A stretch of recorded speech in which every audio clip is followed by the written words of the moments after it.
కాకినాడ నగరంలో జగన్నాథపురం అన్నమకాటి సెంటర్లో ఉన్న అన్న క్యాంటీన్ ను కాకినాడ సిటీ ఎమ్మెల్యే వనమాడి కొండబాబు నగరపాలక సంస్థ కమిషనర్ ఎన్వివి సత్యనారాయణతో కలిసి పరిశీలించారు.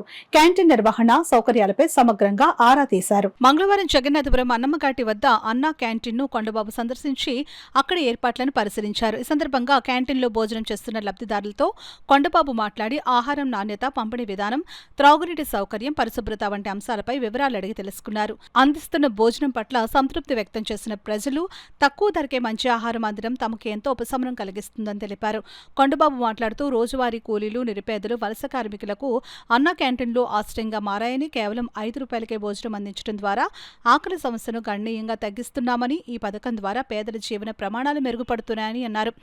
ముఖ్యమంత్రి నారా చంద్రబాబు నాయుడు ఆధ్వర్యంలో కూటమి ప్రభుత్వం అమలు చేస్తున్న ఈ కార్యక్రమం పేదల సంక్షేమానికి దోహదపడుతూ సమాజంలో ఎవరూ ఆకలితో ఉండకూడదనే లక్ష్యాన్ని సాధించడంలో ముందంజలో ఉందని వనమాడి కొండబాబు పేర్కొన్నారు.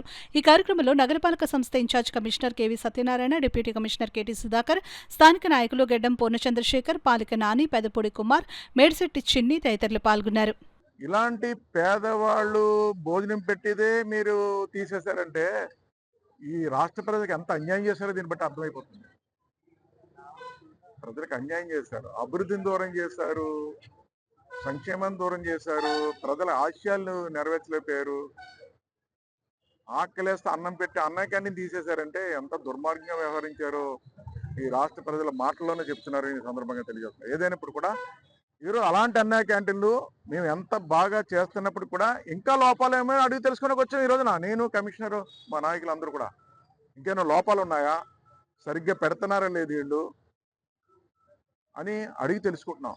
అదే క్లీనింగ్ సరిగ్గా ఉంటుందా లేదా, ఆర్ఓ ప్లాంట్ సరిగ్గా పనిచేస్తుందా లేదా, మంచినీళ్ళు సరిగ్గా ఇస్తున్నా లేదా, ఎంత చేసినప్పుడు కూడా ఇంకా లోపాలు ఉన్నాయేమో అడిగి తెలుసుకుని వాళ్ళకి మంచి భోజనం పెట్టాలి, మంచినీళ్ళు ఆర్ఓ ప్లాంట్ ద్వారా మంచినీళ్ళు ఇవ్వాలి, క్లీనింగ్ ఉండాలి, శుభ్రంగా ఉండాలి, అందరూ సంతోషంగా ఉండాలని ఈరోజు మళ్ళీ చెక్ చేయడానికి వచ్చాము. ఇవన్నీ కూడా లోపాలు ఏమైనా తెలుసుకుని సరి చేయడానికి వచ్చామని మీ ద్వారా తెలియజేసుకుంటూ భవిష్యత్తులో అన్నా క్యాంటీన్లో ఇదే విధంగా మరింత మంచి భోజనం పెట్టి, మంచి టిఫిన్ పెట్టి ప్రజల సుఖ సంతోషాలతో ఆయురారోగ్యాలు ఉండడం కోసం ఈ ప్రభుత్వం, కూటమి ప్రభుత్వం పనిచేస్తున్న ముఖ్యమంత్రి చంద్రబాబు నాయుడు గారిని చెప్పడానికి ఈరోజు ఈ కార్యక్రమం తీసుకున్న ఈ సందర్భంగా